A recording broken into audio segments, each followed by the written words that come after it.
अस्सलामुअलैकुम नाज़रीन, आप देख रहे हैं पीसी वर्ल्ड न्यूज़। मैं हूं रिदा संधू। पुलिस चौकी बाईपास की कहबा खानों के खिलाफ बड़ी कार्रवाई, मुतअद्दिद को धर लिया।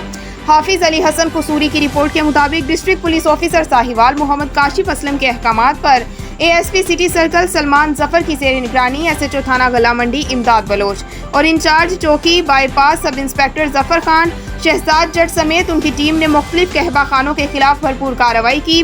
पुलिस टीम ने हसीब टाउन समेत मुख्तलिफ इलाकों के कहबा खानों के खिलाफ कार्रवाई करते हुए 6 तितलियों समेत 2 भमरे काबिल एतराज़ हालत में गिरफ्तार करके पाबंदे सलासिल कर दिए।